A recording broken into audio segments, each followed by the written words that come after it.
নমস্কার বন্ধুরা, কেমন আছো সবাই? আশা করছি আমার বিউটিফুল সোলরা সবাই খুব ভালো আছো।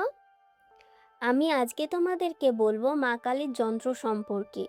মা কালীর যন্ত্র কি এটা শুধুই কি একটি নকশা না ছবি, না এর পিছনে রয়েছে অনেক আধ্যাত্মিক কাহিনী। চলো তাহলে শুরু করি। মা কালীর যন্ত্র হলো এক ধরনের স্পিরিচুয়াল এনার্জি ম্যাপ, যা আমাদের মন, চেতনা এবং আধ্যাত্মিক শক্তিকে জাগ্রত করতে সাহায্য করে। আজকের ভিডিওতে আমি তোমাদেরকে জানাবো যে যন্ত্র কি, মা কালী যন্ত্র কি, কত প্রকার এবং কিভাবে ব্যবহার করা হয়, এবং আধ্যাত্মিক শক্তি সম্পর্কে তোমাদেরকে জানাবো। শেষ পর্যন্ত দেখবে, তাহলে কিন্তু বুঝতে পারবে। প্রথমেই বলি মা কালীর যন্ত্র কিংবা ইয়ান্ত্রা। ইয়ান্ত্রা শব্দটি সংস্কৃত শব্দ থেকে এসেছে, যার অর্থ হচ্ছে যন্ত্র বা মাধ্যম। আর এই যন্ত্র হলো পবিত্রতা, জ্যামিতি, নকশা, যা আমাদের মনকে স্থির করে, চেতনা পরিষ্কার করে এবং আধ্যাত্মিক শক্তি জাগ্রত করে। আর এই যন্ত্রটি তৈরি হয় সাধারণত তোমরা দেখবে ত্রিভুজ, বৃত্ত, পদ্মফুল, বর্গ এবং মধ্যবিন্দু। আর এই যন্ত্রের তোমার প্রতিটি আকারের আলাদা আলাদা অর্থ বহন করে। যেমন ধরো, ত্রিভুজ তোমার বোঝায় শক্তি ও রূপান্তর, পদ্ম তোমার বোঝায় আত্মার শুদ্ধতা, আর বর্গ হচ্ছে সুরক্ষা, এবং যে বিন্দু, মেন বিন্দু, ওটা হচ্ছে ডিভাইন এনার্জি, যেটা কেন্দ্র। আর এই যন্ত্রটা তোমার হয় কাগজে কিংবা তামার পাতায় আঁকা হয়। এবার আসি তোমার মা কালীর যন্ত্রে। মা কালী যন্ত্র হলো যা ভয়, অহংকার এবং নেগেটিভ শক্তি ধ্বংসের জন্য ব্যবহার করা হয়। আর তোমার এটা শুধু ছবি নয়, এটি হচ্ছে ডিভাইন এনার্জি সেন্টার, যা আমাদের কার্মা কাটে, মানে এক কথায় আমাদের কর্মফল যেগুলো থাকে সেগুলো থেকে মুক্ত হয়, এবং আমাদেরকে প্রোটেকশন দিতে সাহায্য করে, এবং আমাদের যে ইনার পাওয়ার আছে সেটা জাগ্রত করতেও সাহায্য করে। আর এই যন্ত্রের মূল অংশ হচ্ছে দেখবা তোমার হচ্ছে উল্টো ত্রিভুজ। উল্টো ত্রিভুজ আমি তোমাদেরকে স্ক্রিনে দিয়ে দিব। উল্টো ত্রিভুজ যেটা আমাদের সৃষ্টি, ধ্বংস এবং মুক্তিকে বোঝায়। আর যে পদ্মফুল থাকে, পদ্মফুল হচ্ছে চেতনা এবং বিশুদ্ধতাকে বোঝায়। আর যে বর্গাকার ধাপ আছে সেটা সুরক্ষা। আর যে আমাদের মধ্যবিন্দু সেটা হচ্ছে ডিভাইন এনার্জি, সাধকের ধ্যানের কেন্দ্র। রং কালো এবং লাল, যেটা শক্তি এবং ধ্বংসের মধ্য দিয়ে মুক্তি বোঝায়। আর সাধকরা এই যন্ত্র ব্যবহার করে ধ্যান, সাধনা এবং আধ্যাত্মিক বৃদ্ধিতে সাহায্য করে।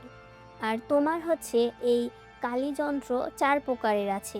প্রথম আসি তোমাদের প্রোটেকশন কালী ইয়ান্ত্রা।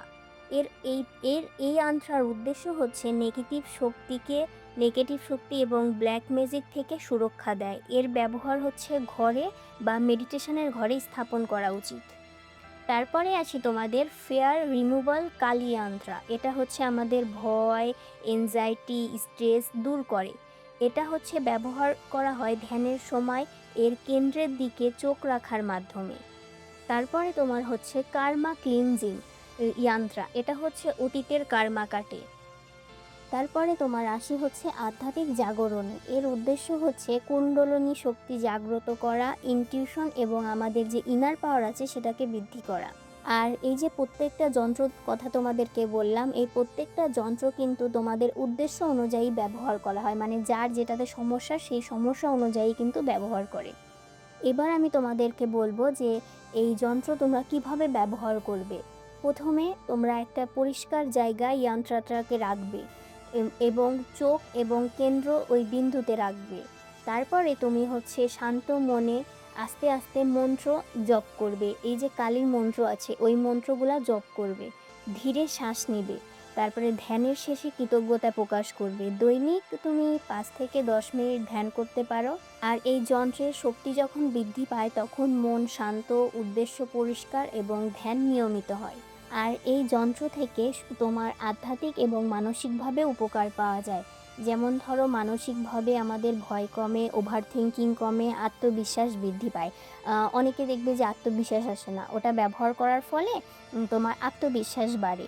আর আধ্যাত্মিকভাবে কার্মা পরিষ্কার হয়, ইগো কমে। যখন তুমি আধ্যাত্মিক পথে কর্ম না কাটবে এবং ইগো পরিষ্কার না হবে, তখন তুমি আধ্যাত্মিক পথে আগাতে পারবে না। এই জন্য এটা খুবই আধ্যাত্মিক পথে, এই জন্য এটা খুবই গুরুত্বপূর্ণ জিনিস। তারপরে আমাদের প্রোটেকশন এনার্জি তৈরি করে। আর আমাদের জীবনে যে নেগেটিভিটি আছে সেটা দূর করে, টক্সিক মানুষ থেকে দূরে রাখে এবং এক কথায় আমাদের সব কিছু থেকে সুরক্ষা করে এবং আমাদের জীবনে যে সাহসী সিদ্ধান্ত আছে সেটা নিতে সাহায্য করে। আমরা জানি যে মা কালী হচ্ছে শক্তি, কাল মানে সময়কে বোঝায়। আর তোমাদেরকে আমি আরেকটা কথা বলবো, যে এটা নিয়ে সতর্কতা থাকবে। কেমন সতর্ক থাকবে? এটা হচ্ছে যন্ত্র, এটা হচ্ছে কোনো খেলার জিনিস নয়। কৌতূহলবশত কখনো এটাকে ব্যবহার করতে যাবে না এবং এটাকে হচ্ছে তুমি অন্যের ক্ষতির জন্য ব্যবহার করবে না কিন্তু কখনো। দেখো, যখন তুমি একটা জিনিস অন্যের ক্ষতির জন্য ব্যবহার করবে তাহলে অবশ্যই সেটা হচ্ছে কার্মা অলওয়েজ ব্যাক, ঠিক আছে? তো সেক্ষেত্রে ওটা তোমারই ক্ষতি করবে। তাই তোমাদেরকে আমি সবসময় বলি, কেউ যদি তোমাদের ক্ষতি করেও থাকে তাহলে তুমি কখনো তার ক্ষতি করার চিন্তা করবে না। তুমি তাকে ফরগিভ করে দিবে এবং সমস্ত কিছু ইউনিভার্স এবং মা কালীর হাতে ছেড়ে দিবে। কখনো যে তোমার ক্ষতি করেছে তুমি তার ক্ষতির কথা কখনো চিন্তা করবে না। আর এটা তুমি সবসময় পজিটিভ ইনটিউশন এবং শ্রদ্ধার সাথে ব্যবহার করবে। ভালোর জন্য ব্যবহার করবে, ক্ষতির জন্য না। আর এই যন্ত্রটাকে সবসময় তোমার পূজার ঘরে রাখা উচিত কিংবা যেখানে তুমি মেডিটেশন করো সেখানে রাখা উচিত। আর তোমার মা কালীর যন্ত্র হলো ডিভাইন এনার্জি সেন্টার, যা আমাদের ভয়, অহংকার এবং নেগেটিভ শক্তি থেকে দূরে রাখে। তাহলে আজ এই পর্যন্তটাই। ভিডিওটা ভালো লাগলে এবং ভিডিওটি থেকে যদি কোনো উপকার পাও তাহলে লাইক করো, কমেন্ট করো, সাবস্ক্রাইব করো। আর সবাই সুস্থ থাকো, ভালো থাকো এবং ভিডিওটি দেখার জন্য সবাইকে ধন্যবাদ।